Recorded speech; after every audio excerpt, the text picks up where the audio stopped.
بسم الله الرحمن الرحيم. ده فيديو تعريفي بتنسيقية الحملة الشعبية ضد التطبيع. السبب الرئيسي وراء قيام هذه الحملة وهذه التنسيقية والأهداف المرجوة من هذه التنسيقية. في البداية الجميع يشاهد التطورات التي حدثت في الموقف السوداني عبر توقيع اتفاق تطبيع مع الكيان الصهيوني برعاية أمريكا. ده مخطط واضح ومكتمل المعالم، وهو مخطط استراتيجي طويل المدى يجب مواجهته عبر عدة جوانب.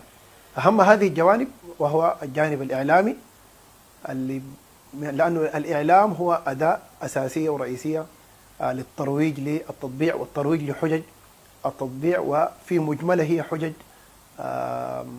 حجج ضعيفة تستند على مبدأ وفكرة المصلحة، وتحاول أنها تروج للشعب السوداني فكرة أنه وراء التطبيع توجد مصلحة، وحقيقة الأمر تقول غير ذلك. الحملة الشعبية ضد التطبيع قامت أساسا للتعبير عن الصوت الشعبي السوداني المناهض للتطبيع، وقامت لتستعيد للسودان دوره التاريخي كشعب وقف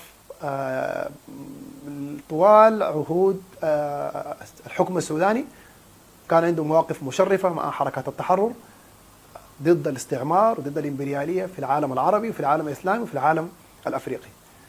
الهدفين ديل استعادة دور السودان والتمثيل وتشكيل الصوت الشعبي المناهض للتطبيع. ده السبب الرئيسي وراء قيام الحملة الشعبية ضد التطبيع. الحملة الشعبية ضد التطبيع لديها أهداف عديدة واستراتيجية متصلة بتفنيد الحجج التي يقدمها الإعلام ويروج لها المتبعون.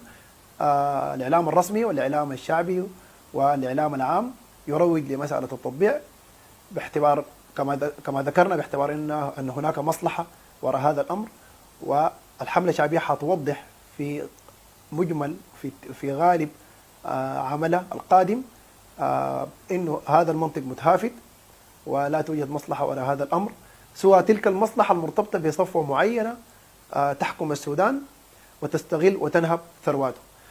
الطابع المهم لهذه الحملة هو طابع سوداني يعبر عن صوت السودانيين ويعكس وعيهم لحماية مشروعهم الوطني، لأنه الليلة نحن أمام مشروع كامل جزء منه تطبيع، هو مشروع تقسيم والسيطرة على السودان واستتباعه المطلق للمركز العالمي الرأسمالي وذراعه الإقليمي اللي هو دولة الكيان الصهيوني. لذلك نحن نعلم تماما أن التطبيع هو مرتبط بشكل أساسي بمسألة رفع العقوبات، بمسألة السياسات الاقتصادية للحكومة، والحزمة دي ككل الهدف الأساسي منها إفقار ونهب ثروات الشعب السوداني، وده اللي حيتضح لاحقا مع الأيام.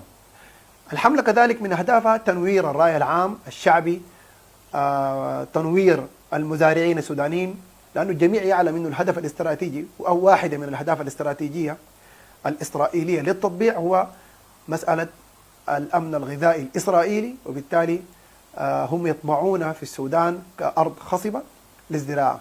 والزراعة هنا ستمر عبر شركات عابرة للقارات، شراء أراضي المزارعين والسيطرة على أراضي المزارعين. هنا حيكون في تنوير للقواعد الاجتماعية، المزارعين والرعاة إنه ينتبهوا لهذا الأمر، لأنه ده اتجاه لمزيد من الإفقار ومزيد من التبييض.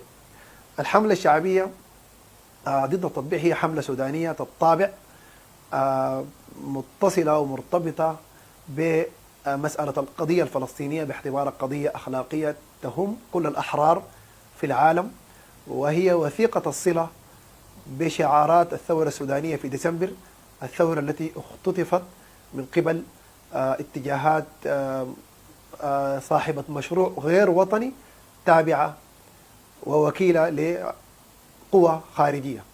شعارات الثورة السودانية كانت متمثلة في الحرية التي يفتقر لها الشعب الفلسطيني ويفتقر لها عديد من الشعوب، والسلام والعدالة. وهذه الأمور إسرائيل تعبر عن نقيضها تماما، تعبر عن العنصرية، تعبر عن العداء لشعب كامل، تعبر عن العجرفة والتكبر والاستعمار الغربي الإمبريالي، وهي ذراع أساسي لهذا الاستعمار. فالعدو واحد، وهذا ما يجمعنا نحن كسودانيون بكل مركباتنا الثقافية العربية والإسلامية والأفريقية، كشعب سوداني موجود في أفريقيا له طابعه، له ثقافته، وله تاريخه التليد. هذا الشعب صوته الحقيقي هو صوت مقاوم ومناهض للاستعمار ولهذا الكيان الصهيوني. فلذلك الحملة الشعبية هي حملة مفتوحة ومتجاوزة للأيديولوجيات، مفتوحة لكل السودانيين، تهم كل السودانيين، كل الثوار السودانيين في مختلف مناطق السودان، في شرقا وغربا، في الخرطوم وغيرها، داخل السودان وخارج السودان. ستكون بإذن الله هي صوت للشعب السوداني ضد هذا المشروع الصهيوني ومخططه لتقسيم السودان.